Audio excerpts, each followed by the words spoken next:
Muy buenas amigos de su podcast, soy economista de Agenda Económica.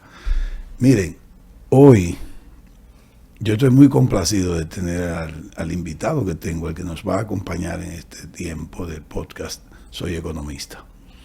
Porque para mí de verdad, un honor tenerlo, por lo que él representa en la clase de los economistas, por así decirlo. No es un señor joven, pero tampoco es un señor viejo. Pero es un economista de larga data. Lo conocí hoy físicamente, pero ya lo conocía por el teléfono en los contactos. Hoy me acompaña el doctor en economía Virgilio Miguel Malagón Álvarez. Gracias, don Virgilio, por estar en este programa. Para mí es un honor, de verdad. Bueno, gracias a ti por esta tan cordial invitación. Nos hemos estado en contacto a través del chat que tú has fundado, los economistas. Hacía falta sí mismo es. Que por lo menos nos veamos virtualmente. No, y tengo unas ideas que al final del programa, cuando ya terminemos, excelente, yo se lo voy a explicar. Y nada, te agradezco. Yo simplemente pues he ejercido mi profesión desde el año 1970, más o menos. Ya. Y de ahí pues cuando ya regresé al país tenía 2 maestrías hechas. Ya. Y entonces era un bicuí eso. Pues vamos a empezar, porque bien, usted será un ejemplo de lo que yo quiero, de los economistas que están estudiando la economía ahora y los que ya se graduaron, para que sepan lo nutrida, lo rica que es la carrera, para que dejen de estudiar las carreras fáciles que se está estudiando ahora, el mercadeo, que si la publicidad. No es que no son importantes, pero para que sepan que una carrera como la economía, pues le dejan muchísimas oportunidades en el mercado laboral, muchísimas oportunidades.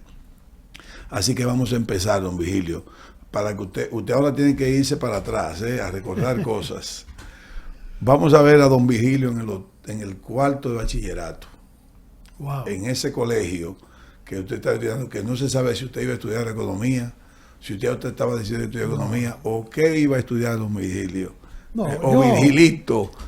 Yo soy de la promoción del 63 de La Salle. De La Salle. Y no me pude graduar acá porque en el año 60 mis padres me sacaron del país. Ok.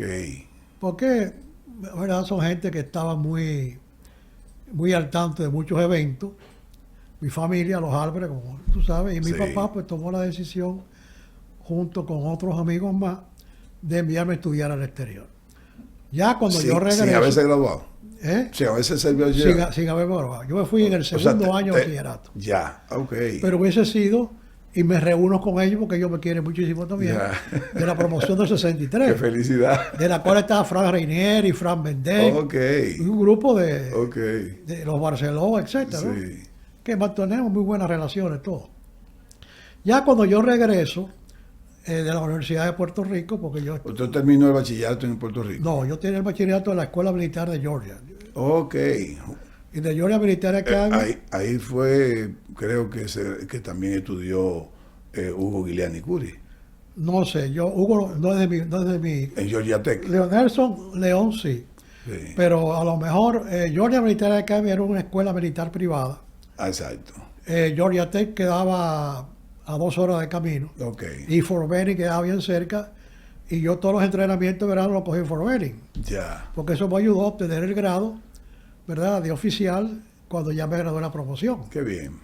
De ahí pasé a Puerto Rico, donde mi tío Jaime Álvarez Dugan, el hermano de Cuchito, era director de estudios generales de la Universidad de Puerto Rico cuando estaba don Jaime Benítez, rector de la Universidad de Puerto Rico. Ya. Y después lo sucedió Abraham Díaz Morales, que yo también tuve muy buenas relaciones con ellos.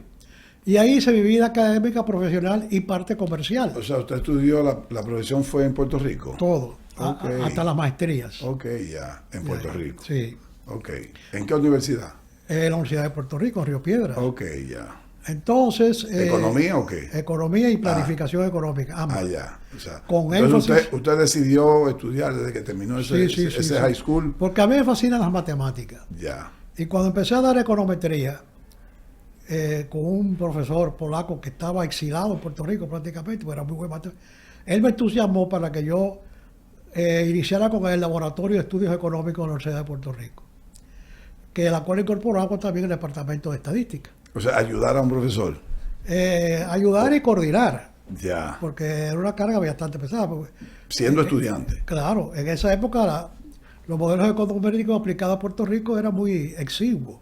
Sí. Realmente, con el inicio de esa unidad de investigación fue que se crea el primer modelo econométrico de la Universidad de Puerto Rico y un modelo que se llamaba Modelo ARSCA, que se hizo para la economía soviética, el cual tuvo muy buena acogida en Estados Unidos. ¿Y qué tiempo duró en la universidad? ¿4 años? No, yo duré la licenciatura. casi 7 años duré. La licenciatura 4 y después hizo el doctorado. Y la maestría. ¿En la misma universidad? No, el doctorado lo hice yo en la Universidad de Thornwood en Holanda, muchos años después. No. Porque gracias a mi amigo Romeo Giná, me entusiasmó por el estudio de la minería. Y entonces hice una... No se me adelante. Sí, hice una maestría en la Universidad de Colorado, en economía minera. Ok, pero vamos por orden. Sí. Usted comienza a estudiar Yo economía. termino en Puerto Rico. Sí, termino en Puerto Rico 4 años o 7 años. 6 años aproximadamente. 6 años en Puerto Rico. Sí, entonces... Ahí, pero vamos por partes. Pues, 6 años, ¿puedes explicarte? Sí. Pero también yo desarrollaba actividades comerciales. Yo tenía un negocio muy bueno. ¿En Puerto Rico? Claro. Yo regresé aquí a cuidar a mi padre que cayó en un cáncer. Qué pena. Y tuve que venir aquí a cuidarlo y todas mis propiedades que tenía en Puerto Rico y mis acciones las vendí. La vendió. Yo vine a este país con un colchón económico muy bueno. Qué bien. Lo cual me ayudó a enfrentar la situación la tragedia de mi padre, sí, en parte, y todas las cosas. Pero ya yo tenía las 2 maestrías y todo. Con el devenir del tiempo, tú sabes que un recién llegado, Antonio Emilio Ornes, que es el hermano de Maricusa, sí, la esposa de Jaime Álvarez, mi tío, me dijo, no, tú tienes que dirigir la página económica del Caribe. Entonces me llevaron al conde número 1. Pero don Antonio Emilio Ornes... No, el padre. El padre, eso mismo. Sí, ¿sabes? sí, él bien. Sí. Cuascú, Ornes Cuascú. Sí. Entonces yo ahí escribía y eso, pero mi papá me dio una vez un consejo que nunca se me olvida. Y es una anécdota que lo quiero hacer, ¿verdad? Porque a lo mejor sea ilustrativo para los jóvenes. Dele, que tenemos que volver para atrás después, pero dele. No, pero imagínate que esto es muy amplio. Sí. Pues yo estaba con un bicuí, programas radiales, columnas. Bueno, todavía la televisión no estaba en ese auge mediático. Y mi papá tenía 2 sillas debajo de una mata de mango preciosa que le había regalado Rafi Trujillo y él la había plantado en la casa. Y yo le llamaba las sillitas del boche. ¿Por qué? Después del almuerzo, papi me dice, ven, vamos a hablar, siéntate ahí. Entonces papi se sentaba al revés, con los brazos encima del espaldar. Era una rutina. Y me dice mi papá, te estás quemando. Y yo, ¿pero por qué, papi? Y entonces él me dijo, mira... Tú estás hablando mucho. Claro. Y me dice, ¿tú sabes cuál es la mejor profesión de este país? Y yo le dije, no, yo abogado, ingeniero. Hay una palabra muy dura, pero yo voy a utilizar la palabra diplomática. Hacerse el bobo. Que es el pendejo. Que es el pendejo, bueno, exactamente. A mí nunca se me olvidó eso. Ahí hice yo, sí, recogí los bates, me dediqué a la investigación y... Es como que no hable tanto lo que quiso decir. No, que no me exponga tanto. Entonces, después vino el Ministerio de Finanzas, que yo trabajé con don Carlos Seliman. Sí. Tuve la Comisión Nacional de Energía, tuve la Secretaría de Estado de Comercio. Y al final, mis últimos días los pasé en el Banco Central, que tuve casi 13 años. Usted me lleva muy rápido. No, porque yo quiero, como es tan amplio, tú sabes, yo no quiero que... No, pero en esos 4 años yo necesito, porque lo que pasa es que el recuento le ayuda a los muchachos. En esos 6 años en la universidad, ¿qué profesor usted recuerda, aparte de ese polaco, que usted dice, estos profesores a mí me ayudaron a formarme? Mira, como profesional? A mí me tocó vivir un periodo de incandescencia política en la Universidad de Puerto Rico, que inclusive en el campo universitario mataron al jefe de la policía de Puerto Rico. En su época. Yo tuve que esconderme en un baño de la universidad 3 días. 3 días. 3 días estuve encerrado en un baño en la universidad. Sin comer. Sin nada. Gracias a Dios que yo había pasado, de esos caramelitos, son como redonditos. Sí. Y entonces, la doctora Elsa Castro, que era la decana, empezó a llamar por por la bocina. Por favor, salgan todos los estudiantes. Porque nada más no fue usted que se escondió. No, un montón. Sí. Entonces salimos y de ahí vine para acá y yo me quedé 3 meses aquí. Porque Jaime me dijo, mira, hasta que esto no se enfríe, no regrese. Pero yo tenía que presentar mi tesis. Claro. Entonces yo trabajé mi tesis aquí, conseguí un trabajo en el FEDA, en el fondo FEDA, sí. que es con Ángel Tomás Rodríguez, Arseno, Flavio, Holguín y una serie de y don José Andrea Ibarra Sánchez, que era gobernador del Banco Central, del Banco Agrícola. Sí. Y yo termino mi tesis aquí, voy y la presento allá. Okay. Entonces yo regreso, ya definitivamente, ¿verdad? Y todos los negocios que tenía allá y todas las cosas los cancelé. ¿Y qué negocio era que usted tenía allá? Yo tenía, fíjate, cuando se inauguró la Plaza del Mercado de Río Piedra, la Rafael Hernández, eso antes era un corral de guaguas. Entonces la firma de nosotros, Virgilio Malagón, Yauger y Asociados, hicimos el estudio de factibilidad de la Plaza Rafael Hernández, que es un centro comercial como Bellavista o algo así. Hicimos el centro y entonces ahí yo tenía 3 locales. Yo no quise dinero sino locales. Sí, pero ¿cómo usted sacó dinero para hacer eso? No. Es que yo no hice, la hizo el gobierno de Puerto Rico. Ah, perfecto. El gobierno de Puerto Rico contrata a nuestra empresa para el estudio de factibilidad Okay. y toda la parte Entonces de... usted, en vez de recibir dinero, tenía 3 locales y lo alquiló. Entonces los alquilé. Ya, muy bien. Y de eso vivía bien. Claro. Porque el corral se mudó después a un área mucho más amplia, ¿verdad? Y porque ocupaba mucho terreno en el centro de Río, además tenía un valor comercial muy grande. ¿Y cómo usted consiguió ese contrato? Bueno, porque yo era muy amigo de doña Felicia Rincón, la alcaldesa. Ah, perfecto. Sí, porque perfecto. a base de relaciones, todo en la vida. Claro. Además, la propuesta mía fue muy buena. Qué bien. Digo, de nosotros, de la empresa. ¿Y dónde usted consiguió esos socios?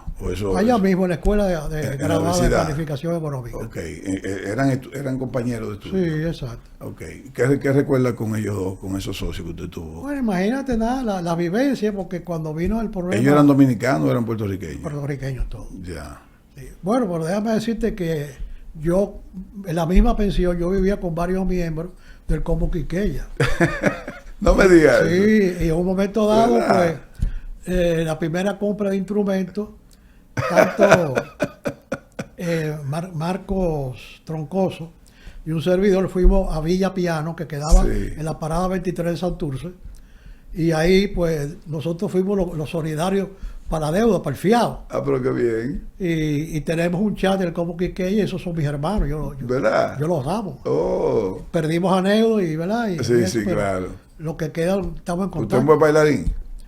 Yo era muy buen bailarín. Sí. Sí, yo era buen bailarín. Sí, porque sé sí, cuasi socio de un... Pero por mi actitud un poco comedida, es que yo lograba, por ejemplo, en la fiesta el cobre y eso, pues, lo tenía bien estricto y después se repartía. Era como el todo. tesorero. Sí, porque había que amortizar deudas. Sí, claro. Y yo no puedo, mira, Puerto Rico fue mi segunda patria. Yo lo digo con la pasión y el cariño que merece realmente. ¿Cómo se llamaba el profesor polaco? Yo no me acuerdo. No se recuerda. ¿Y qué otro profesor es que aparte de ser bueno, polaco? había un profesor que daba Hacienda Pública, que no me acuerdo, porque hace tantos años, imagínate. Sí. Ya yo tengo 80 años. No se preocupe, que yo tengo un libro de los olvidos. Bueno, ya yo tengo 80 años.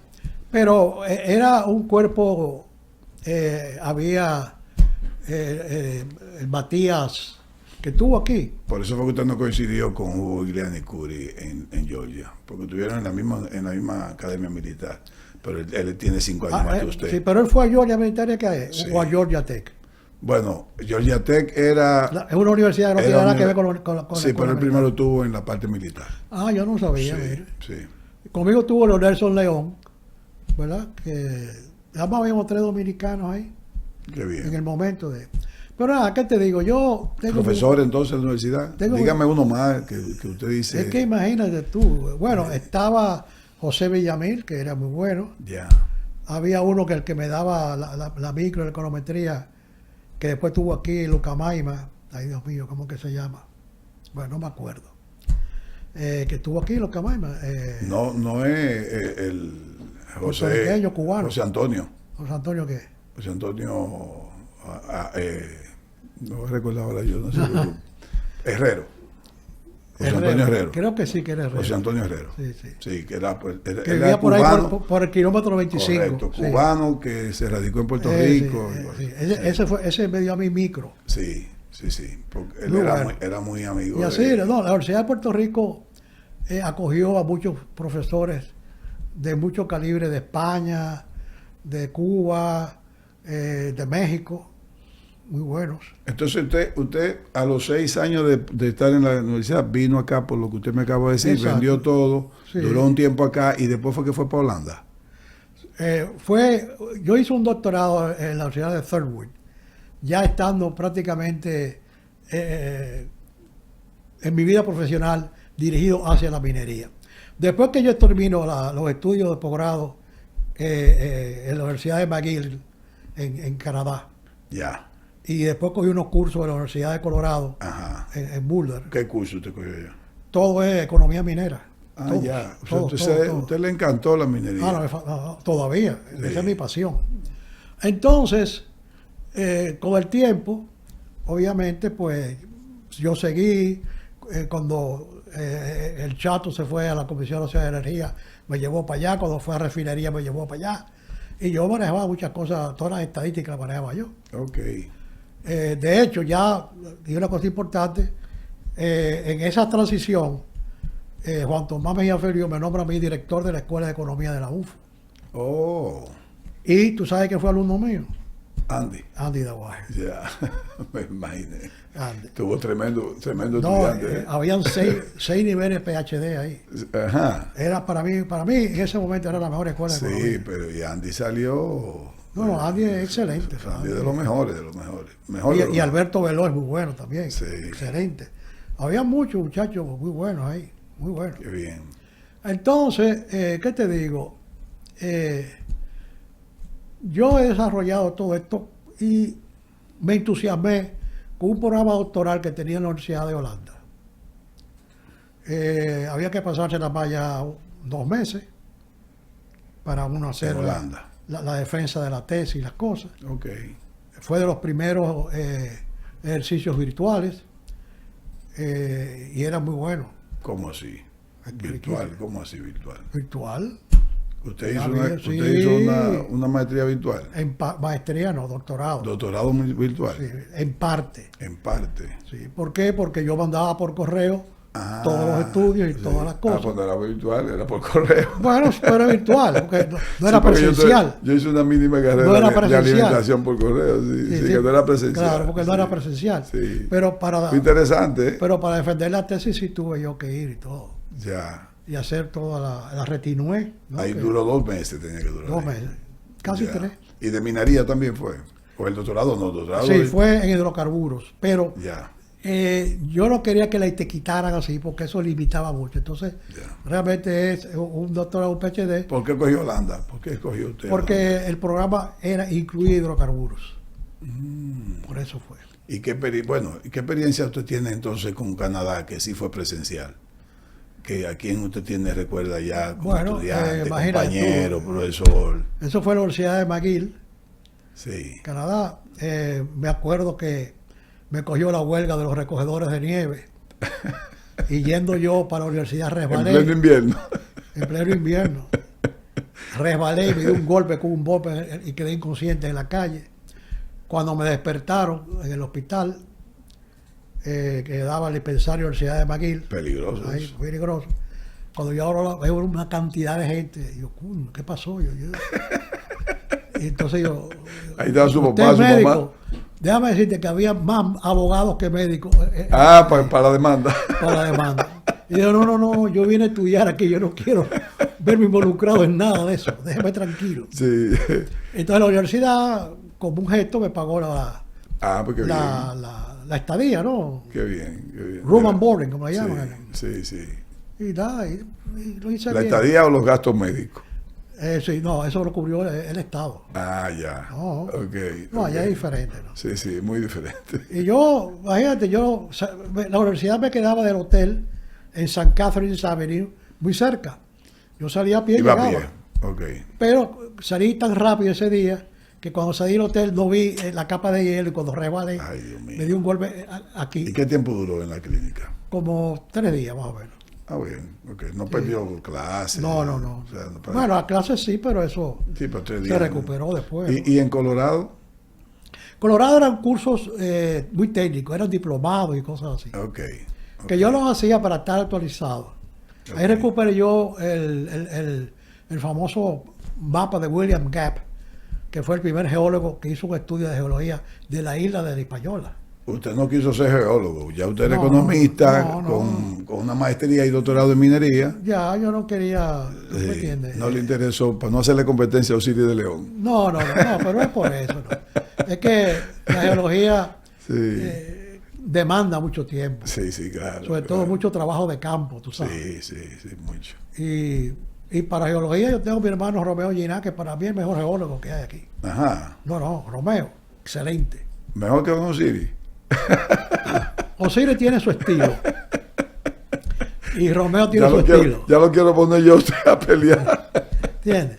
Y ambos son muy amigos míos. Sí, Osiris, yo le tengo. yo soy amigo de Don Osiris. No conozco Pero a- Romeo se ha centrado más en la geología. Ya él actualmente es el asesor de geología y minería del Poder Ejecutivo. Está vigente, ese cargo lo tiene casi 12 años. Usted me dijo que entre Puerto Rico, Canadá, Colorado y Holanda, en ese intervalo, usted trabajó Claro, porque acá. claro, y fui director de la escuela de Antes economía, de antes de ir a estudiar lo- Holanda. Ah, Holanda fue mucho después. Holanda fue algo que me inspiró después que yo estaba en la Comisión Nacional de Energía. pues usted sabe que yo entrevisté acá, compartí con Apolinar Veloz. Ay, sí. Y Apolinar Veloz, que me disculpe Apolinar porque yo no tengo el permiso de él, pero me lo voy a asumir.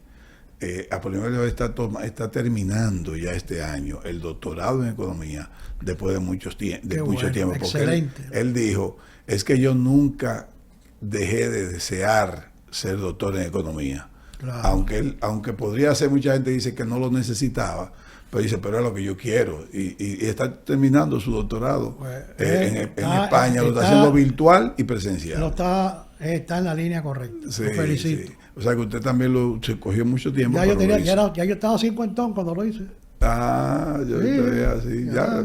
Apolinar anda cerca de los 70, que no sé, Bueno, no no tengo importa. pero está interesante. Mientras haya brío. Sí, está interesante. Entonces, en ese tiempo de Puerto Rico, Holanda y Canadá, que usted trabajó. Mira, mi trabajo aquí, Comienza por yo el trabajé primero. en el FEDA, El primero, desde que vine a Puerto Rico, trabajó en el FEDA. de los fundadores del FEDA. ¿Y qué hizo en el FEDA? Economista. Sí. Y asesor del... Pero que recuerda que trabajó no. algo, que aportó. Por ejemplo, el plan de financiamiento de las cooperativas agrícolas, yo lo empecé a hacer por ahí. Yo me trasladaba a todo el país. Acá. ¿Una iniciativa suya o una Mía, petición? mía, sí. Ahí también trabajaba Loy Malcum, a través de obras públicas, pero coordinábamos los esfuerzos para los caminos vecinales. El FEDA era una maravilla. El FEDA era una institución. Qué bien. En los principios. Dependiendo del Banco Agrícola siempre. Sí, claro que Sí. sí. Entonces después... ¿Qué tiempo duró en FEDA? ¿1 año, 2 años? como 2 años, sí, 2 2 años. años. Después de ahí, pues me entusiasma y mi abuelo me llama y me dice, mira, Carlos Seyman necesita un financiero. Y yo, ¿cómo no? Entonces me nombraron como asesor del ministerio, de la Secretaría de Estado. Y yo respondía directamente a don Carlos Seyman. Ya. Y yo estaba en la parte de presupuesto, principalmente. Carlos Seliman, papá de Juan Luis Seliman, Sí, el papá, el viejo. que también fue después- secretario, él mismo, él fue secretario. O sea, Sí, cómo no. el papá, Carlos Seliman, fue secretario técnico y Juan Luis Seliman, tengo entendido que Soy también fue. secretario de Finanzas. Ah, ok. Juan Carlos. Ok. Entonces, después de ahí, seguí. Romeo me entusiasma y me lleva a la Dirección General de Minería. ¿Quién?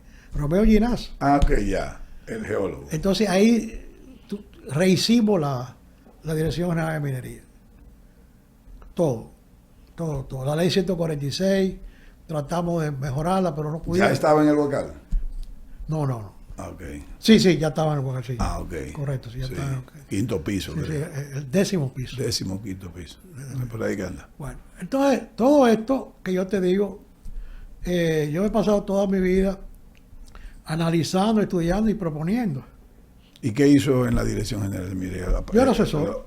Ok. Y Entonces, sí, por ahí... mejoró los porque procesos, ahora las que tú hablas normas. de los economistas, yo les recomiendo a los economistas, a los estudiantes de economía, que por obligación tienen que dominar las finanzas y la contabilidad. Déjeme decirle Porque, que casi todos los que han compartido conmigo este podcast han dicho lo mismo con la contabilidad. Bueno, es fundamental. Entonces yo, en la Dirección de Minería, yo organicé todos los flujos o los flujogramas financieros, en este caso. Y cuando se hizo el seminario, el primer seminario de política minera, y el único que se ha hecho en el país, que se hizo, creo que fue en el año 78, o sea, ya por ahí. Hay un libro inclusive de eso. Ahí yo hice una ponencia donde, ¿tú te acuerdas aquella famosa 6 barras de oro que se perdieron de la Rosario? Que mi tío era jefe del ejército, Bravo Iván Álvarez Sánchez. ¿Se supo que se la llevó? Yo ahí digo cómo fue. Ah, ok. Y el padre Robert Toledano, Pero dígalo ahora. y el padre Robert Toledano, en sus escritos, P.R. Thompson, la columna de él, Sí. dijo, desnudando al ladrón. Sí, porque tenía un seudónimo, el padre Roberto. P.R. Thompson. Sí, era el seudónimo. sí. Entonces, ahí fue que yo cogí fama aquí. Bueno, ¿qué te digo? Y muchos seminarios, muchos foros, muchas cosas, pero yo últimamente lo que me he dedicado es a mis escritos semanales. ¿Pero quién se llevó los 6 lingotes de eso? Mira, hay una situación que yo prefiero mejor. Como yo hice bajo juramento de confidencialidad, Está bien. yo prefiero mejor dejar eso. Luis Manuel hizo lo mismo con un asunto de Beatriz. molino Sí. dominicano, que tuvo una situación y Sí, yo no sé. lo quiso explicar tan directo en Yo el sé que podcast. Usted sabe cuál fue la... pero sí sabe quién se lo llevó. Ay, mira, este país, Ay, yo digo que es el caramba. país más rico del mundo, pero muy pobremente administrado. Sí. Porque aquí es impresionante, ¿no? Imagínate, mi casa vive llena de gente, políticos, la gran mayoría, que me van a visitar Una enciclopedia. a conversar, Sí. ¿me entiendes? Y yo tengo muchos amigos que son escritos. Uno de ellos es Ivanhoe, que yo le tengo un gran Ivanhoe, afecto. sí. Al mismo Andy leo todos sus artículos y Claro. todo.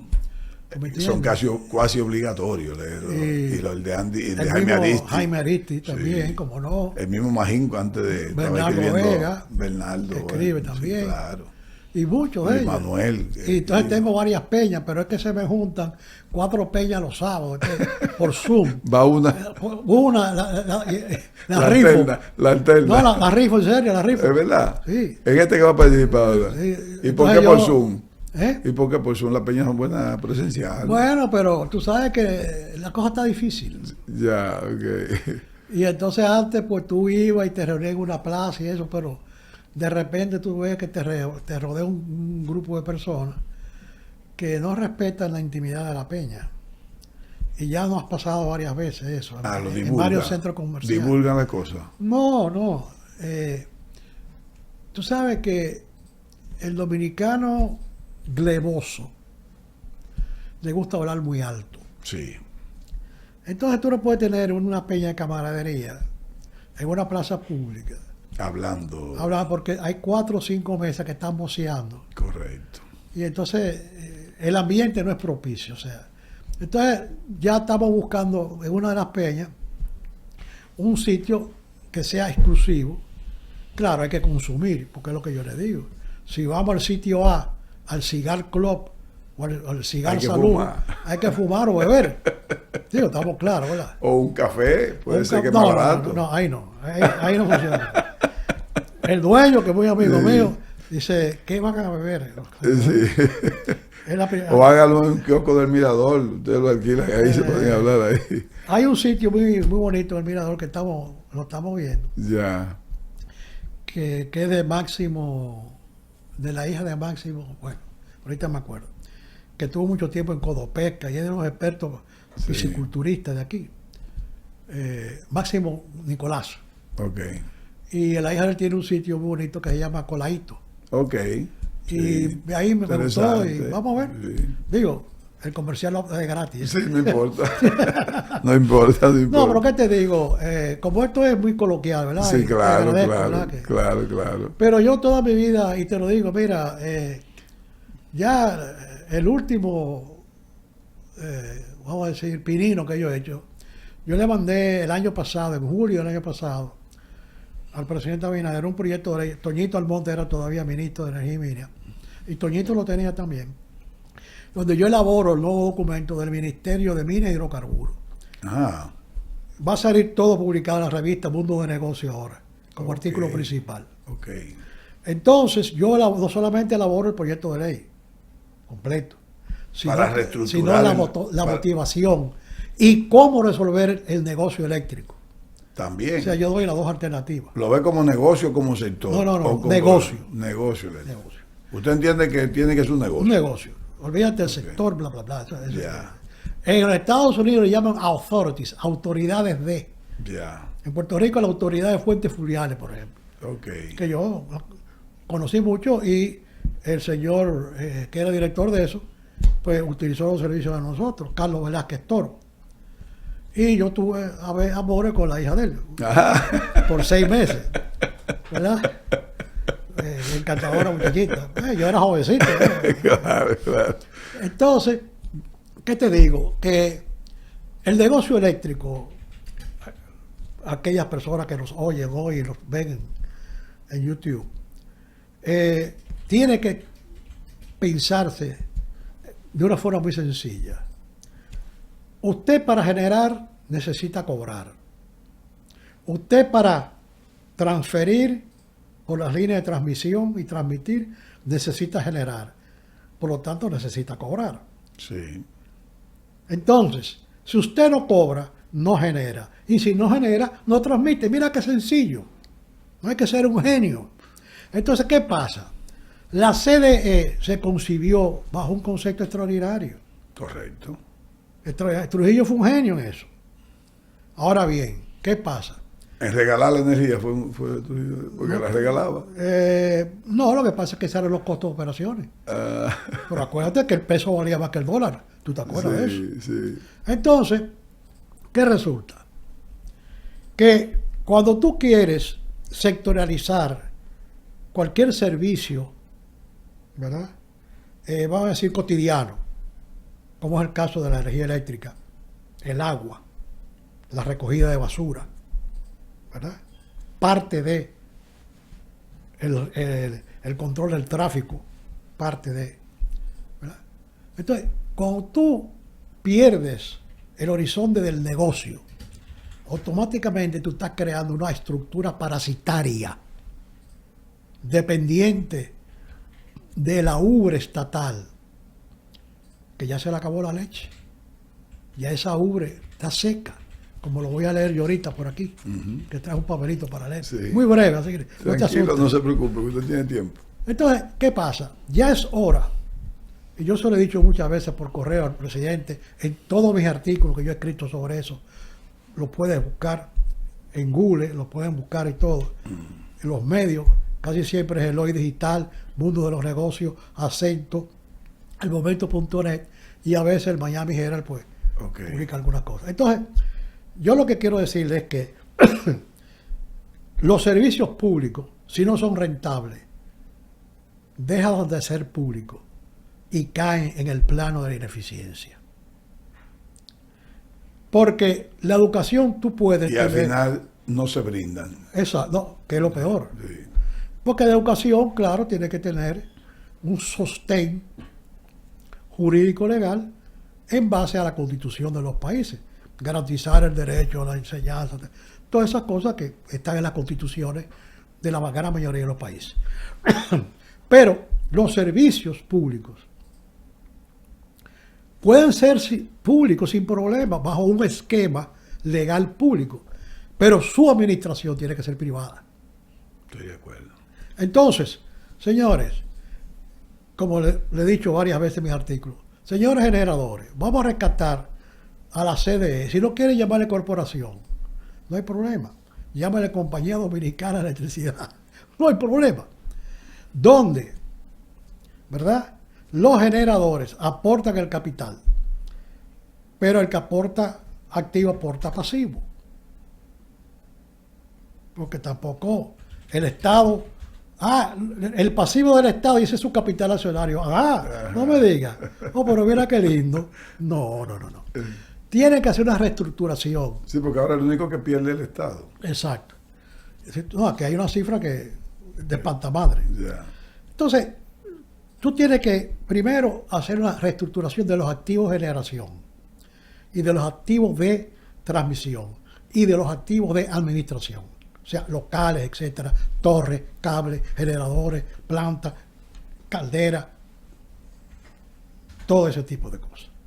Entonces, tan pronto se tenga una idea real de cuánto valen esos activos, entonces esto se constituye el consorcio de generación dominicano, lo que fuera, sí, con una estructura que se reconozcan los porcentajes de cada quien. Pero ¿qué pasa?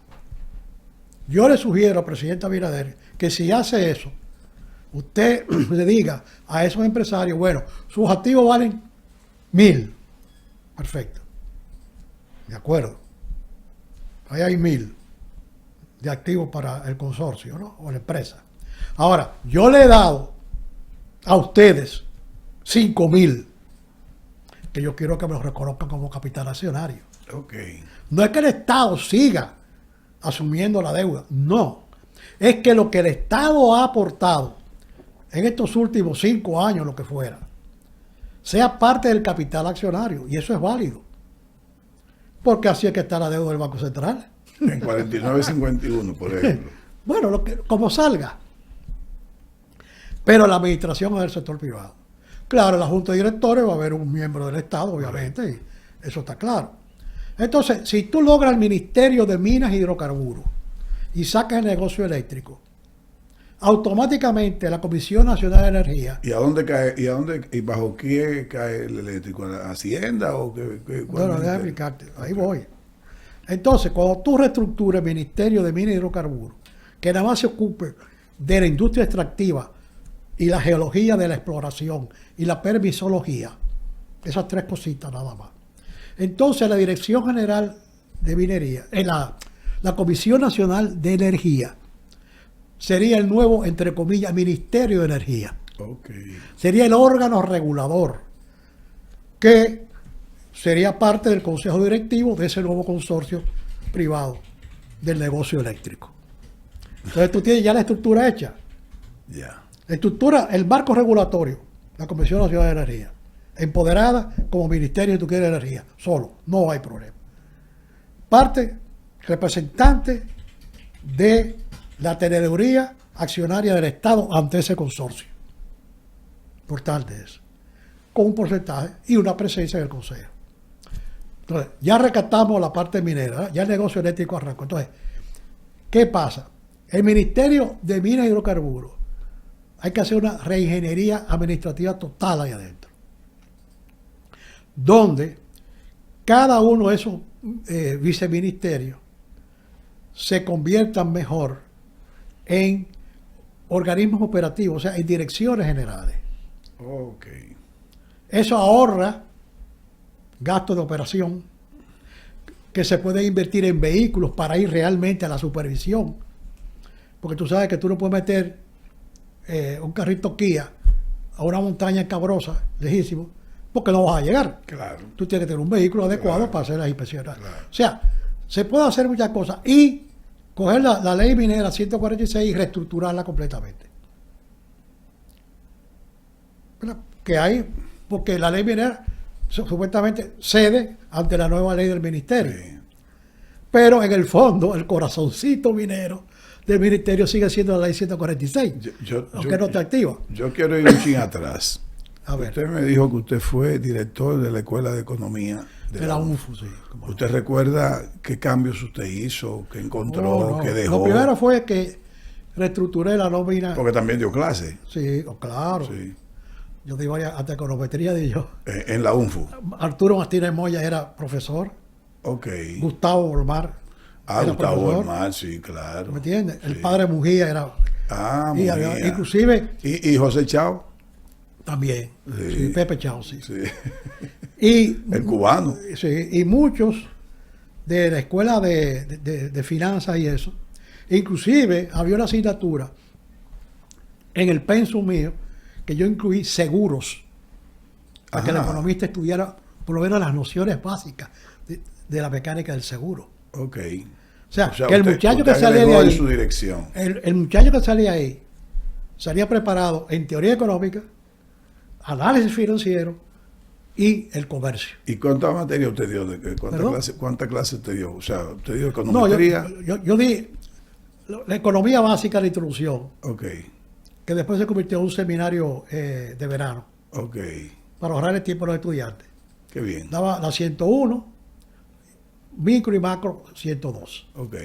Y después la econometría. Y matemáticas para economistas Usted también. dice que le estaba ahorrando tiempo, usted le estaba agregando más materia, que era mejor todavía. No, el peso se reestructuró completamente. Ok, Ahí tuvo Denis Simón como estudiante también. ya. Qué O bien. sea que yo tuve estudiantes muy buenos, que son hoy día muy buenos. Y usted de ahí, tiempo completo le dedicaba a esa parte. Yo entraba a las 3 de la tarde y salía a las 8 de la noche. O sea, Y a veces a las 9. no hacía más que eso. Eso es. Le dedicaba No, el porque tiempo a yo, cuando salía, las asesorías mías eran hasta la 1:30, hasta las 2 en el gobierno. eso. Ya. ¿Entiendes? Nunca, salvo que hubiera una reunión de emergencia, yo me tenía que quedar. ¿Y de ahí para dónde pasó, don Vigilio? Bueno, después de la universidad, con el tiempo fue que vino el pedido de que yo me fuera a la Comisión Nacional de Energía. No, a la Comisión Nacional de Energía. Okay, ya. Y después Holanda, después fui y vine. Ok, ya. Pero en ¿Y realidad, qué usted hizo en el Banco Central? Que usted duró, me dijo, 3 años. No, yo duré, 3 años en el Banco Central. No, yo duré casi 12 años. ¿No? 12 años. Sí, casi 12. En el Banco Central, a tiempo completo. Sí. Yo fui director del FIDE, después qué interesante. director del de FINPRO, que es cuando fue que se funcionó, con Saladín y con Mario Rivera. Ya coincidió con Luis Manuel Piantini por mucho ahí. No, pero claro. Y con don Héctor Valdealviso. Oye, íbamos a Washington, nos coincidíamos en Washington también. ¿Usted entró con Saladín? Con don Mario Rivitini. Con don Mario Rivitini. Qué bien, yo conocí a don Mario. Perdón, con Roberto Saladín. Exacto. Y después con don Mario Rivitini. Yo conocí a don Mario siendo consultor jurídico, Sí. y lógicamente me mantuve conociéndolo hasta pero déjame decirte una gobernador. cosa, yo estaba buscándolo, pero no lo encontré, pero cuando yo fui director de Fondo FIDE, yo logré colocar 3.200 millones de pesos en aquella época. ¿A dónde? En todo, inversiones. en zona franca, En inversiones. agricultura, industria, en todo. Qué bien. Es una cosa, modestia aparte, yo me siento muy complacido de mi gestión en el banco. Sí. Y el banco para mí significó... Esa fue para usted la más incidencia del fondo Sí, FIDE. sí. Mayor incidencia. Sí, porque te permite conocer horizontes económicos que no te dan otros, vamos a decir, otros estamentos del Estado. Ya. ¿Entiendes? ¿Y cuándo salió del banco? 12 años, dice. Salió en casi los Imagínate tú, por ahí. 98, por ahí. Sí. Yo salí con una pensión. Porque del Saladín banco. fue el segundo gobernador No, Balaguer. Porque primero fue Luis Tuvo Julián Pérez. Saladín, tuvo después Guillermo Carán. Sí, pero primero Luis Julián Pérez en el 86. Fue mucho antes que Saladín. Sí, pero en el 86 entró. Sí. Luego de Luis Julián Pérez vino Saladín, luego Guillermo Carán. Pero yo te digo la experiencia. ¿Usted siguió con Luis Toral? Sí, también tuvo con Luisito. Sí, Claro. con Luis Toral. Yo tengo una gran gratitud al Banco Central porque me acabó de forjar profesionalmente Qué bien.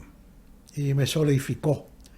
Ahí aprendí yo cómo bregar con el empresariado, el sector de la banca, o sea, ahí me hice realmente profesional. ¿Cómo es eso? ¿Cómo bregar con el sector privado? Bueno, tú sabes que es un quid pro quo, ¿no? Claro. Que debe haber siempre. Sí.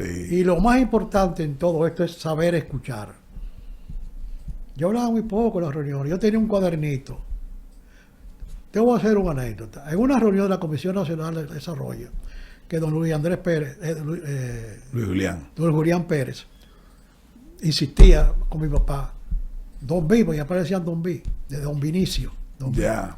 Don B, Cuchito, porque ese es mi apodo, Cuchito. Ah, ok. Cuchito tiene que ir a la reunión, tiene que estar allá. Y yo, papi, ¿qué coño? Yo no quiero.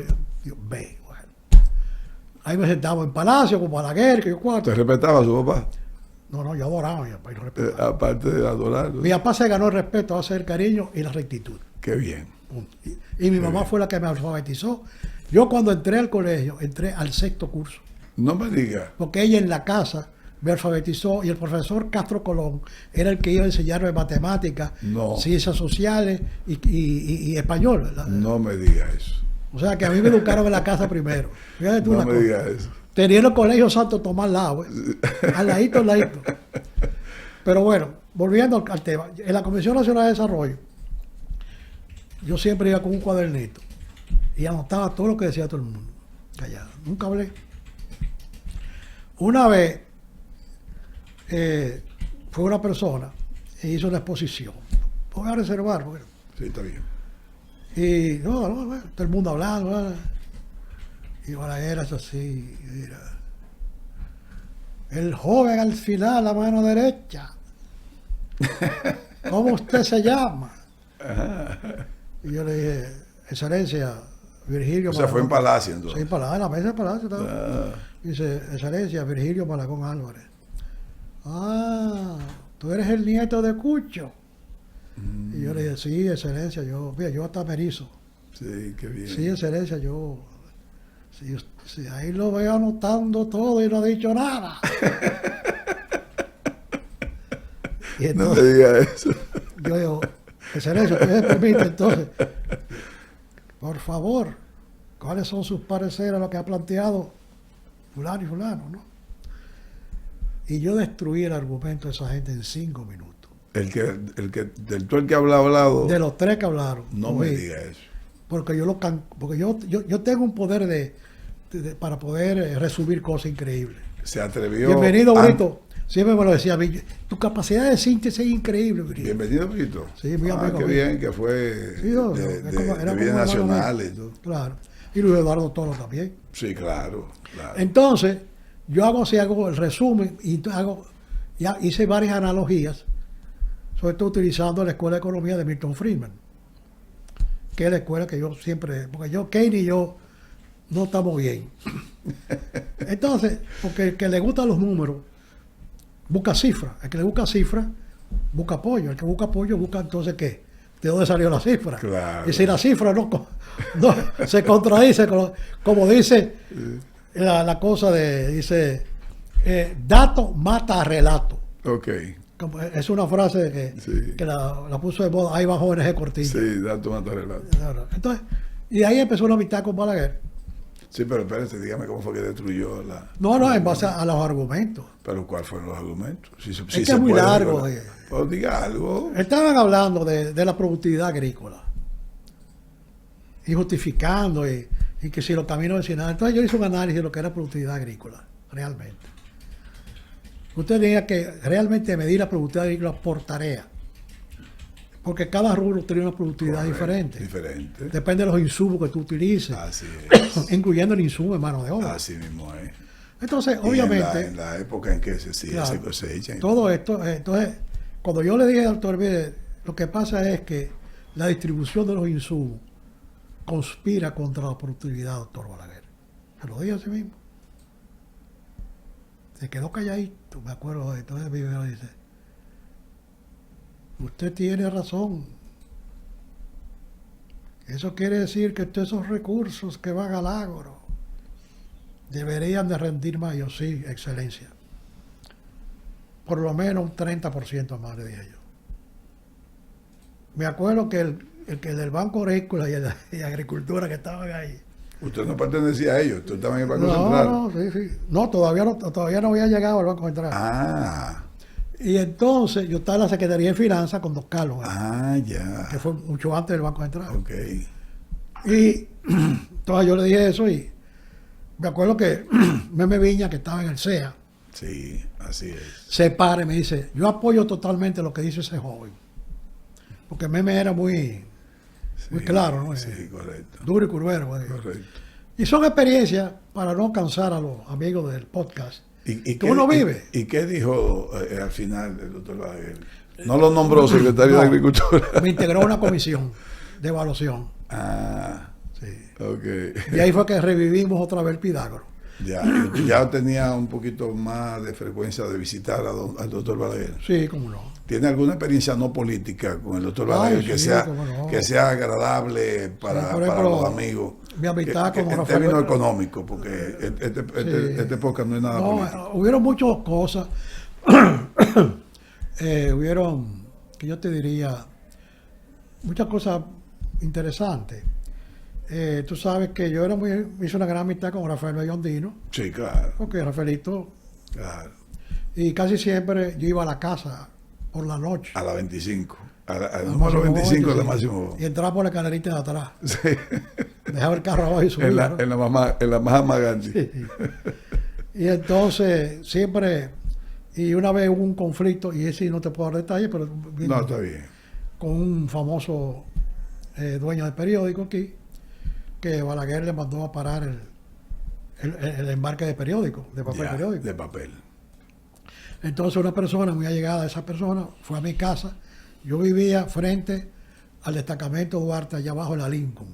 Ajá. 2 casitas gemelas que habían ahí. Al centro de operaciones. Al ladito centro. Ok. Entonces, que estaba Interdosa y el centro de operaciones. Sí, correcto. Bueno, esas 2 casitas. Frente al hotel. ¿Eh? Frente al hotel Hispaniola. Frente a frente. Yo iba a la discoteca a pie con mi esposa, cruzábamos ahí. Qué bien. Entonces, esa persona fue a mi casa y me pidió, entonces, yo era en esa época asistente de don Carlos Sullivan. Sí. Entonces yo hablé con don Carlos y me dice, bueno, ¿qué hace yo? Entonces, yo me eché arriba la cuava y resolví el problema con el director de... Para que él sabía cuando se lo tiraba, se tiraba Entonces, la yo cuava. fui a la casa del doctor y le dije, mire, yo acabo. ¿Usted averiguó bien cómo fue la cosa? Dijo, sí, señor. Parece que tomaron licencia sin su autorización y le pararon el embarque de periódicos a esa persona. Pero eso es una barbaridad. ¿Cómo es posible que hagan eso? Y no se preocupe, doctor, que ya yo lo resolví. Dice, muchas gracias, muy bien. Pues tú sabes que Balaguer es un artista. Si se echa la culpa por él, no hay problema. Entonces son experiencias vividas que, bueno, mucha gente, igual que con don Antonio Guzmán, yo tuve muy buenas experiencias. Ay, qué bien, qué bien. Con Hijo de Sonia, Blanco. con doña René. ¿Y con Jorge Blanco? Con Salvador no. Ya. Yo siempre mantuve una distancia prudente con esa persona. Ok. No le gustó como profesional la forma en cómo llevaba la parte económica. Definitivamente no. Ya. Cuando usted salió del Banco Central, que yo no sé por qué lo voy a ubicar en el año 2000, 1999, por ahí, porque son 12 años. Si usted entró 88 más 12, ¿cuánto es? Sí, del 2000. El 2000. Después de ahí, ¿qué ha hecho don Virgilio Malagón Álvarez como profesional de la economía? Bueno, he participado en muchas... Bueno, hoy día participo en varios foros vía Zoom. Ok. Porque tú sabes que eso es lo que hay. Después, mis artículos semanales. ¿Y qué hizo en ese periodo 2000-2004? ¿Recuerda? Bueno, cuando yo volví, cuando yo salí del Banco Central, fue que entré a la refinería dominicana de petróleo. Ok. ¿Qué hizo en la refinería? Con Aristide Fernández Zuco. Sí. Yo era asesor. Pero la primera vez que se hizo un libro de estadística, me acuerdo que el doctor Fernández era el presidente. Sí. El primer libro de estadística de la refinería lo hice yo. Pues fue en el 2004 eso. Cuando llegó a Palacio, me felicitaron. Tengo la carta de todo. Qué bien. Que el señor Bonetti era el ministro estadística de todo lo que se hace. Tipo de combustible, mercado, venta, proceso, todo. Fueron casi 50 páginas. Y felicitaron y entonces el presidente definió. ¿Sirvieron para comprarla? Para tener una idea del valor real. Exactamente, porque tenía que tener un valor. Yo hice todos los flujos de caja, todo lo hice yo. Qué bien, todo. Qué bien. Y por lo menos me fui tranquilo de ahí. ¿Y de ahí qué pasó? ¿Para dónde pasó? Entonces de ahí volví a la Comisión Nacional de Energía. Ok. con este muchacho, ay Dios mío, ¿cómo que se llama? No me acuerdo, que ahora está en La Sí, Vega, no todavía creo. Leonel Fernández. Sí, cómo no. Con Enrique Ramírez. Con Enrique Ramírez, exacto. Ya, sí. Enrique Ramírez, que ahora tiene un negocio en Sí, Santiago. una estación. No, ahí en La Vega. En La Vega. Sí, muy buen negocio que tiene Enrique. Exacto, no, muy bueno. Sí, muy bueno. Él es muy, Sí, muy proactivo, ¿no? sí, sí, tiene restaurante, cafetería. Y después de eso, pues, en la Universidad del Caribe, mi amigo ¿Cómo? Sandra Ibar me necesitaba ahí, No y me yo digas, qué acepté como interesante está eso. director de la escuela de grado. O sea, es el departamento que gestiona todo el proceso para que el estudiante pueda presentar su tesis y graduarse. Ahí tuve yo, creo que como 5 años, 7 años por ahí. Y después ya no he vuelto a tener más posiciones. O sea, usted ayudó a José Andrés Aybar Sí. a formar esa universidad como lo que es ahora, ¿no? No, formar no, yo te diría porque ya estaba hecha. Sí, pero darle a forma, darle un poco más sí, de, cómo no. más de- Después, cuando vino el hijo, pues él consideró que había que hacer cambio, entonces él muy generosamente a mí y a 12 personas más que estábamos ahí hace muchos años, pues nos liquidaron. Ok. Y yo me fui, porque imagínate. Bueno, pues, ¿qué vamos a hacer? Exacto. Como dicen por ahí, abur goodbye. ¿Y qué está haciendo don Virgilio ahora? Escribiendo, investigando, descubriendo nuevos horizontes. Ya. Y nada, yo lo que quiero es, lo más importante que yo le pido todos los días al Espíritu Santo, en una oración, es salud, sosiego y sabiduría. Nada más, yo no quiero más nada de ahí. Pero ya usted sabe. Si tengo salud, Ya usted sabe, don Virgilio. no, yo soy un estudioso. Ya, ok. Si tengo salud, fantástico. Si tengo sosiego, y si tengo la sabiduría para aquilatar el sosiego y la salud, fantástico. Ya yo no quiero más de ahí. Ok. Don Virgilio, cuando usted me habla de que tuvo prácticamente ha sido un estudioso del negocio eléctrico, como usted le llama, yo le llamo sector eléctrico, ¿qué realmente cree ahora usted? ¿Cómo podemos transformar realmente, aunque tal vez una reiteración o una repetición de ese sector eléctrico, cómo podemos reformular el sector eléctrico que finalmente nos ayude a aportar al desarrollo económico social de la Mira, República lo primero Dominicana? que hay que hacer, y lo dije ahorita, Porque yo lo critico mucho, porque siempre ha sido yo sé. un populismo. Y yo no quiero tampoco ir al plano personal. No, ni al político necesariamente, sino al de la nación. Lo primero que hay que tener una idea real de cuántos son los activos, de todos los generadores, de todas las partes de la transmisión. Eso incluye la parte hidroeléctrica también. Ya. El activo son 100. ¿Qué tiene exactamente el Estado? Vamos a ver que son 100. Sí, Tiene un valor de 100, lo que fuera. sí. Ahora bien, perfecto. ¿Cuánto ha puesto el Estado? El Estado ha puesto 500. Aunque nada más vale 100. No, pero espérate. Ok. Ahí voy. No, porque ahí se llama el costo de oportunidad, tiene eso, otra cosa. No, del porque hay un negocio. factor de devaluación del peso Ajá, que hay que incluirlo también. también. Es complicada la cosa. Ok. Yo lo que pasa es que esto es un podcast para que Sí, las sí. personas entiendan. No, pero vamos a decir trate de sobreentender. que los dueños de la generación, transmisión, etcétera, y todas las casetas de cobro y todas las cosas, todo eso vale 100. Y lo que le ha dado el gobierno en los últimos 10 años, por ejemplo, vale 500. Quiere decir que ahí hay un enjambre de activos que podríamos valorarlo en 600, ¿verdad? Porque 500 más 100 son 600. Perfecto. Ahora, ¿qué podemos hacer con esos 600? Reales. ¿Cómo capitalizar totalmente esos 600 millones?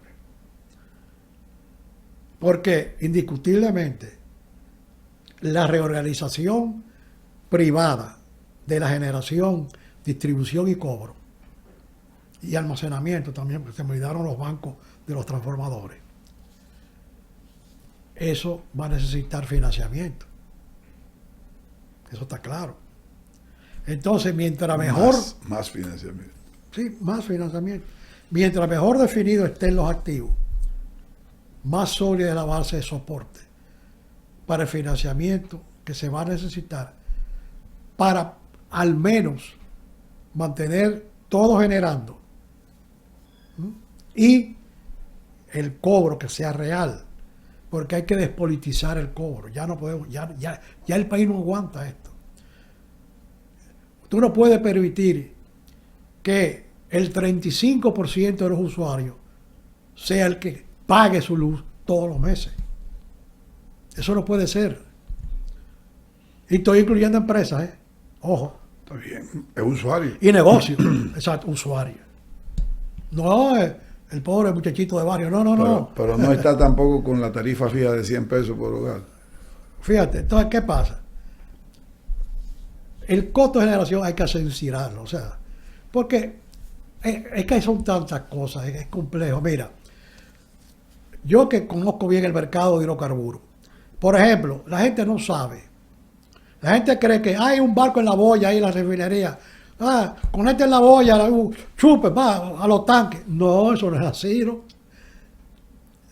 Amigos que me escuchan y me ven, para que un barco llegue aquí, eso es todo un proceso que yo lo aprendí a través de un gran amigo mío venezolano que me enseñó eso, cómo eran las cosas.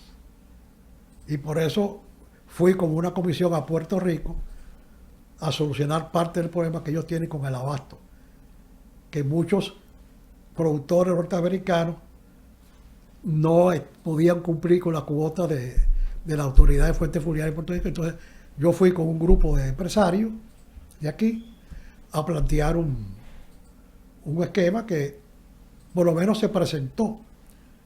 Lo llevaron a cabo muy parcialmente, pero ya eso es cuestión de ellos. Sí. Entonces, señores, para que un barco llegue a la boya de refinería, la boya es una especie de manguera que flota en el mar, para que entiendan que va directamente de la refinería a la boya, porque a veces el barco es tan grande que las facilidades de atraco del muelle no son las óptimas para ese barco. Ya. Entonces, por eso hay boyas y ahí se conecta y bueno. Entonces, ¿qué pasa? Yo quiero comprar urgentemente 1 millón de galones. ¿Qué tipo de petróleo?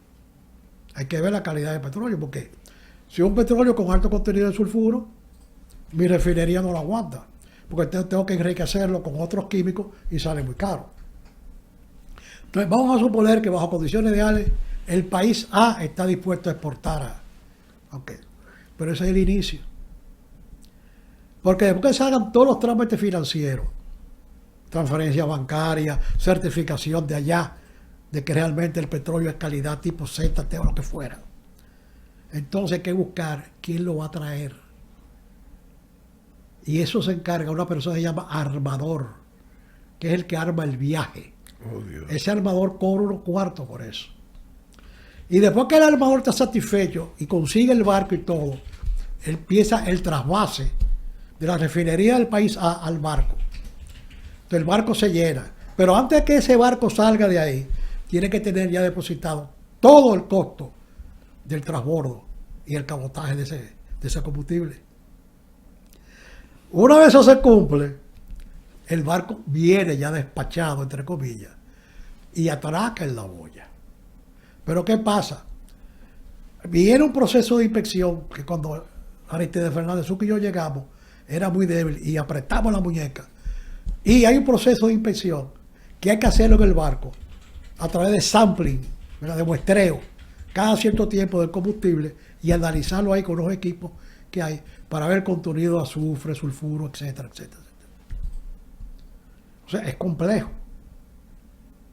Entonces, si la generación dominicana depende del gas, que es otro tema, petróleo, que es otro tema, combustibles ya hechos, que es otro tema. Óyeme, el departamento de refinería de compra y contrataciones de combustibles y derivados del petróleo, y no sé si ellos bregan ahora con gas natural, no sé. Hay gas natural, sí. Quiere decir que la logística de eso es enorme. Entonces, cuando Fernández Sucre y yo estábamos en la refinería, nosotros siempre teníamos reservas garantizada para 6 meses de consumo. Garantizado siempre, 6 meses de consumo. Yo no sé para el sector eléctrico. Para el sector eléctrico. Y combustible. Sí. Ambas cosas. Okay, ¿no? Porque refinería en el sector eléctrico. Sí, yo sé, pero tenían 6 meses para todos. O sea, exacto. Okay. Pero eso era un programa que se utilizaba con un algoritmo especial que hay para eso, que se desarrolla en Excel, en parte en Excel. Y eso se llevaba al pie de la letra, y en esa época el personal técnico de refinería era muy bueno. Tipo, había un ingeniero ahí que no me acuerdo el nombre, que era como el administrador técnico de refinería. Esa reserva le servía por si algún exportador no podía cumplir con los procesos, o algún armador. Ustedes podían, exactamente. Okay. Teníamos eso. Entonces, lo que pasó precisamente con Punta Catalina al iniciar este gobierno, que tuvo problemas con la negociación del carbón. Mira, el problema del carbón es complejo. Yo, al principio del gobierno del licenciado Medina Sánchez, yo le sugerí que si iban a hacer eso de carbón, la ceniza del carbón tiene un valor industrial tremendo. Inclusive es un componente básico para mezclarlo, para hacer el pavimentado de los caminos vecinales. Tú sabes que en las áreas rurales llueve mucho. Sí. Y entonces, cuando es de asfalto y gravilla solamente, se deteriora muy rápido. Sí, correcto. Pero cuando tú lo ligas con la ceniza del carbón, y la plantica lo que valía eran $3 millones nada más. Chile. Y yo le sugerí, vamos a montar esa planta al lado de Punta Catalina y hacer todo. Sugirió comprar la planta. Claro.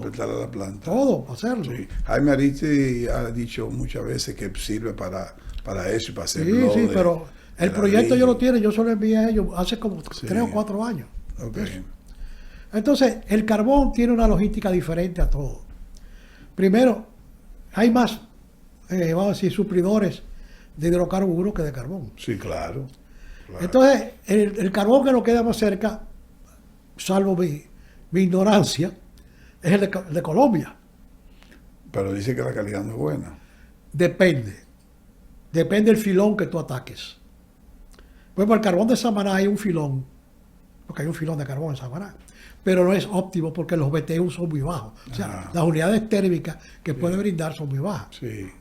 Entonces, obviamente, que ese carbón de Colombia, la planta entonces, yo desconozco los parámetros de diseño de Punta Catalina, yo no puedo hablar porque no los conozco. Sí.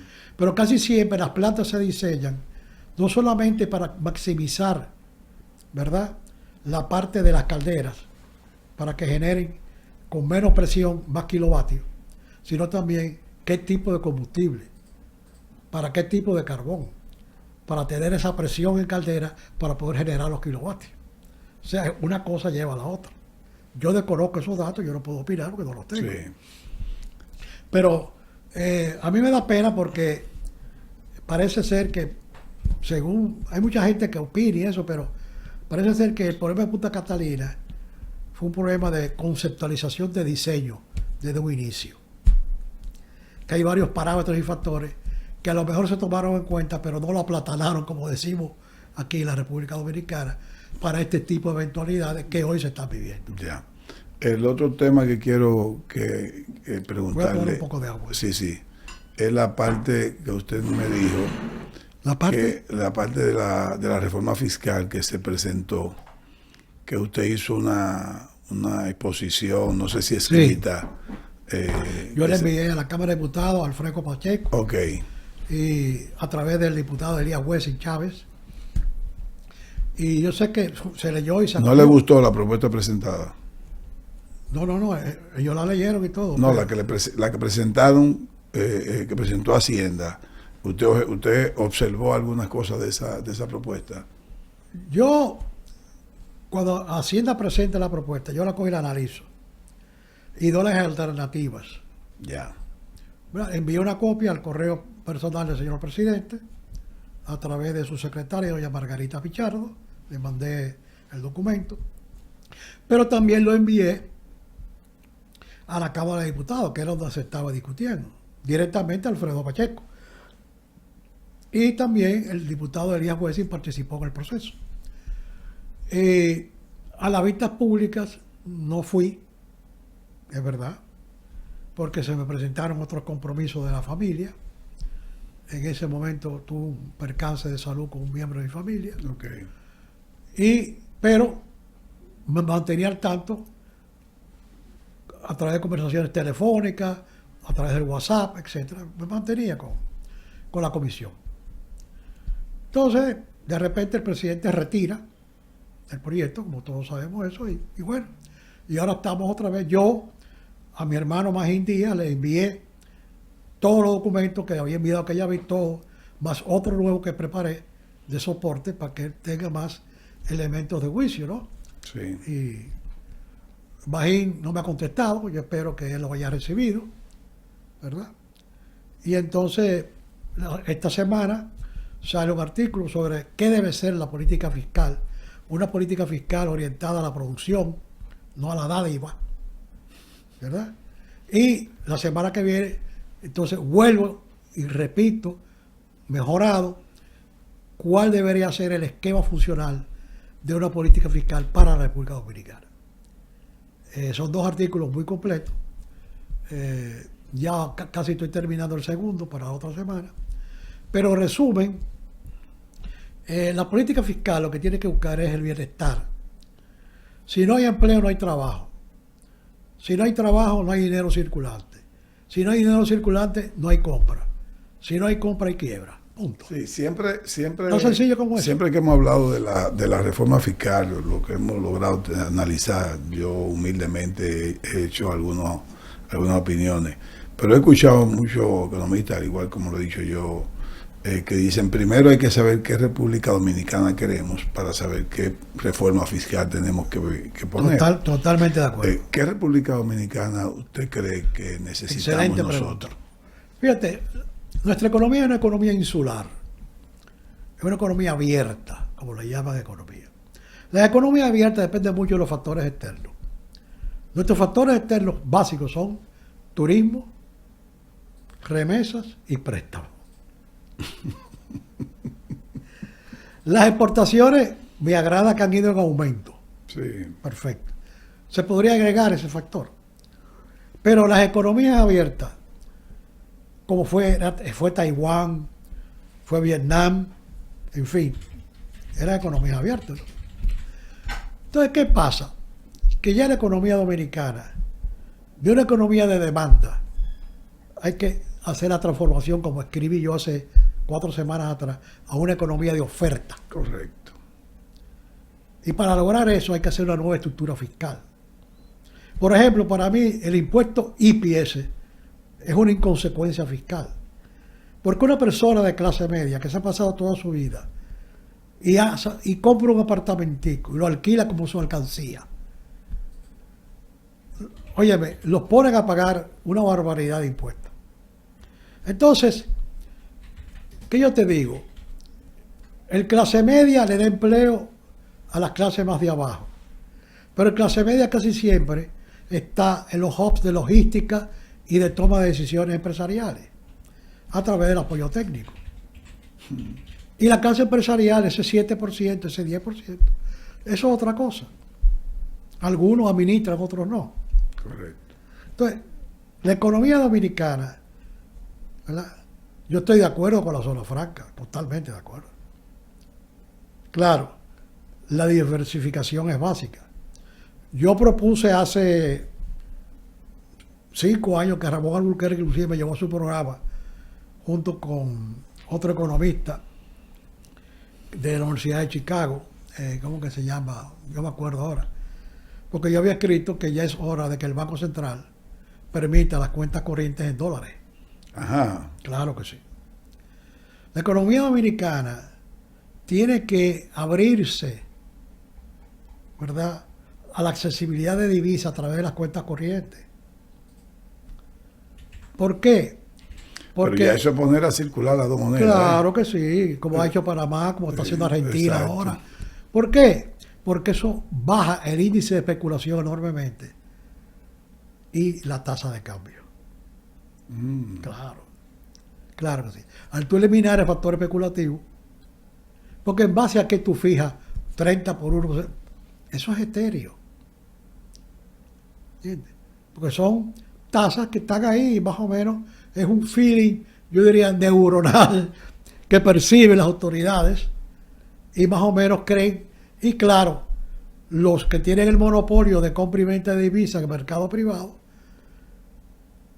influyen mucho en eso. Dicen, yo la voy a pagar al 60%, no, la voy a pagar a tanto. Pero al final viene siendo un sistema o un proceso de dolarización soft. Es soft, pero el factor de amortiguamiento es extraordinario. Okay. ¿Qué es lo que yo quiero que el país tenga? Un colchón que amortigüe esas alzas y bajas de nuestra moneda con respecto al dólar. Cuando tú acabes con el factor de especulación del dólar que hay en el mercado privado, las tasas bajan automáticamente. Víctor Canto fue el economista que me acompañó en el programa de Ramón Alburquerque. El dominicano. Sí, dominicano. Vive fuera. Triple A número 1. Sí. Entonces, ¿qué te digo? Yo espero que mi querido amigo Magín Díaz, con su experiencia que tiene, ponga también como directora de impuestos de la renta a la señora Montaz, de brillante. Podría ser muy politizada esa posición. Sí, no, pero él tiene que poner. Sería ideal. Pero... No, yo no veo a otra persona, porque ella sabe mucho. Claro. Y es una persona consciente. Claro. Entonces, señores, la participación, yo quisiera leer eso. Sí, usted tiene tiempo, va a tener el tiempo. Porque ustedes van a ver que bajo este esquema fiscal es imposible que el país trabaje. Es imposible. Es más, lo podemos leer ahora. Vamos. Bien, fíjense ustedes.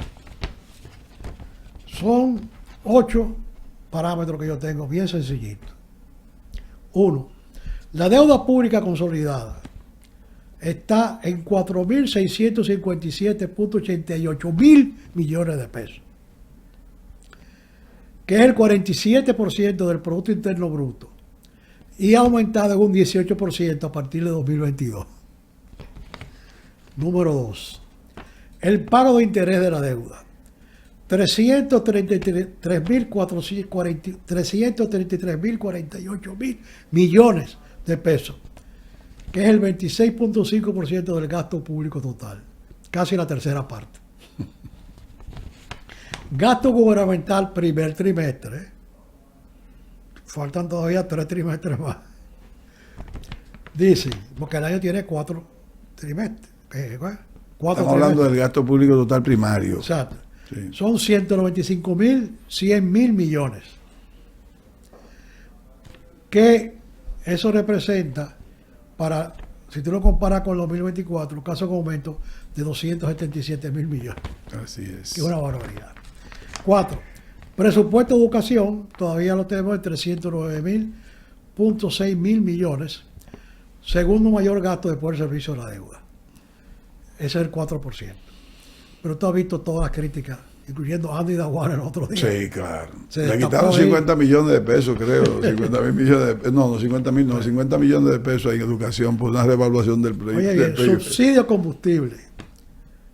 10.100 mil millones de pesos. Es una barbaridad. Que son 210 millones de pesos por semana. Que eso pudiera ir a la Corporación del Negocio Eléctrico. Sí, como aporte del gobierno. Yo lo llevaría a lo que usted dijo ahorita, que al apoyo a nuevas empresas del parque de la agropecuaria. Ah, bueno, por decirle, no, ya zona franca. Industrializar las ávilas. Los subsidios eléctricos. El hoyo, ese es el hoyo eléctrico. 83.540 mil millones. ¿Verdad? La inversión pública de capital. 11.650 millones nada más, que es apenas el 2.5% del Producto Interno Bruto. O sea, eso es nada. Exenciones e incentivos fiscales, 54 mil millones de pesos, o sea, 5 veces más que la inversión pública. Es increíble. Y una recaudación de 95.780 millones, que no da para pagar ni siquiera la tercera parte de los 7 renglones anteriores que yo dije aquí. Entonces, ¿qué te digo? Yo estoy muy preocupado con esta situación. ¿Verdad? Muy preocupado. Sobre todo por la clase media. Porque los pobres tienen sus escapes. Tienen sus subsidios focalizados, etcétera, etcétera, etcétera. Pero la clase media no tiene dónde acudir. Entonces, tú ves, como dice Ivanhoe, que la tasa de los bancos está casi entre un 20 y un 11, dependiendo del tipo de préstamo. Sí, hay 22, hay 21. Mire para allá, más arriba. Sí, hay préstamos del 26%. Oye, personal. Qué bárbaro. Probado, que hay préstamos personales que están pagando un 26%. Es una barbaridad. Entonces, ¿qué te digo? Que ante ese predicamento, yo creo que ya, y qué bueno que tú hiciste ese chat de economistas. Yo creo que todos los economistas debemos hacer un compromiso ante la nación y parir prácticamente, porque es un parto, un nuevo modelo, ¿no? Una nueva plataforma económica, que es un documento firmado por todos nosotros, y llevarlo al Congreso como solución, no crítica. Así mismo. Porque ya las críticas todos lo saben. Exacto. Llevar una solución. Mire, aquí están los 32 puntos actualizados y monetizados cada uno. Y contabilizados cada uno. No es relato. Mire lo que son datos. No es relato. Entonces, con eso, con una defensa, que el Ministerio de Economía, el Banco Central y la Superintendencia de Bancos se involucren. Esos 3. Y yo te garantizo que si hacemos eso ya en diciembre aquí, estamos respirando un aire menos tóxico desde el punto de vista económico. En el entendido de que las economías son cíclicas, nosotros hemos tenido un ciclo, si se quiere, de progreso, de bonanza. Sí, ¿no? A mí me gustó mucho un artículo de José Luis Tavera, el abogado santiaguero, que es tremendo pensador y analista, donde es verdad que hemos tenido crecimiento, pero ¿con qué se come? ¿Con qué se sirve el crecimiento? Hemos tenido avance, ¿con qué se sirve el avance? Basado en eso de que es cíclica, podríamos estar diciendo que vamos a tener un ciclo de baja económica. Mira, los ciclos económicos en las economías abiertas son muy difíciles de predecir por los factores externos. Correcto. Entonces, hablar de ciclos económicos ahora en este país es un poco aventurero. Y lo digo porque todavía falta por contabilizar y monetizar muchas actividades comerciales internas del país que son muy dependientes de la dinámica y la sinergia que inciden en lo que se importa, sea para transformarlo o para consumirlo. Hoy día la situación internacional está muy complicada. ¿Por qué? Porque precisamente los armadores, que son los responsables de que las cosas lleguen a cada puerto, están muy divididos. Entonces, si a eso tú le sumas el factor geopolítico del control de los mares, ningún barco armado en un país no beligerante va a querer cruzar aguas beligerantes para enviar un producto. Porque lo primero es que las compañías de seguros no le cubren. No le cubren. Y entonces yo, comprador, que necesito ese insumo que se produce en un país no beligerante, pero que tiene que cruzar aguas beligerantes, la compañía de seguros me dice a mí: mire, yo lo lamento, pero yo no puedo asegurar esa carga. Entonces, ¿qué hace el importador? O cierra o busca otro proveedor que no esté en aguas, que no tenga que cruzar, y si tiene que cruzar agua beligerante, entonces que sea de un país beligerante. Pero entonces se encarece el costo porque pasa, país productivo beligerante, navega por agua beligerante, no hay problema, pero va a un puerto de un país no beligerante, que por otra vía tiene que mandarle producto a ese empresario. Entonces se disparan exponencialmente los costes. Y eso son las cosas que la gente no entiende. Y por eso hay que hablar eso, y a sincerar eso. Antes de hacerle la última pregunta, quiero hacerle la penúltima, lógicamente. Se ve un relajo, pero no. Es una forma de llamar la atención. En minería, exactamente en minería, ¿qué necesitamos cambiar? Primero, hacer el Ministerio de Minas e Hidrocarburos, para que se centre en eso. Hacer una reestructuración de todo el entramado de fiscalización del ministerio, para que los permisos no duren tanto. Fíjate que hay permisos o solicitud de permisos para exploración que tienen 5 años y no han salido, ¿verdad? Entonces hay que hacer una reingeniería en todo eso. Además de eso, hacer seminarios de capacitación para el personal de la parte que se va a quedar solamente en minas y a hidrocarburos, para actualizarlo en las técnicas. Por ejemplo, las presas de colas hoy día, todos los países del mundo hacen secas, no húmedas. ¿Presa de cola? Sí. Todas las presas de cola hoy día, en su gran mayoría, son presas de cola secas. ¿Por qué? Porque son más fáciles de construir, mantener y tienen un beneficio colateral que se pueden reciclar todos esos desperdicios en favor de la agricultura, en favor de la construcción, etcétera, etcétera, etcétera. Ya. Pero las presas de cola húmedas no. Porque sí. Entonces, además de eso, las presas de cola húmedas son muy ofensivas al medio ambiente. ¿Por qué? Por los sustratos, las filtraciones, agreden, ¿verdad? Y todas esas cosas que contaminan. Además, con la amenaza de que un temblor se rompa una presa de cola húmeda, es un desastre. Se rompe una presa de cola seca, siempre puede bajar de tensión, más nada. Entonces, digo esto porque son de las cosas que hay que capacitar al personal. Y eso no cuesta tanto, porque se hace un convenio con la Universidad de Colorado y con Chile, que tiene muy buenos profesionales en eso. México, que tiene excelentes profesionales en eso. Inclusive Cuba, el Instituto de Geología de Cuba es muy bueno, que ha hecho varios estudios aquí, yo de paso, para que lo sepa. Entonces nada más no es en el formato que hay que hacer el cambio, sino en el concepto claro, hay mismo. un proceso de reingeniería. Sí. Está claro, ¿no? Claro. O sea, para pasar de un IMAE, del índice de producción del Banco Central, de menos un 15%, llevarlo por lo menos a un más 5%.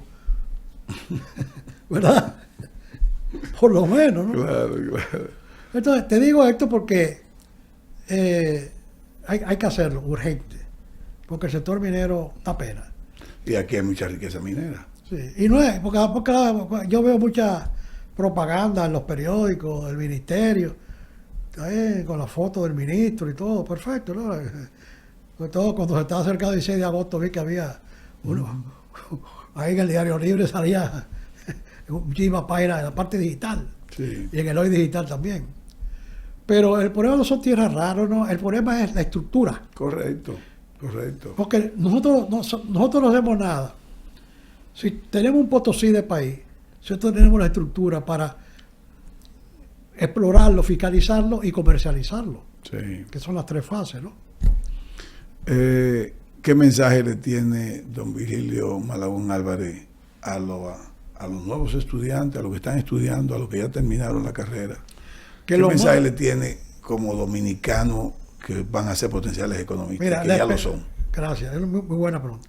La experiencia me ha enseñado a mí que el economista tiene que ser una persona que investigue mucho.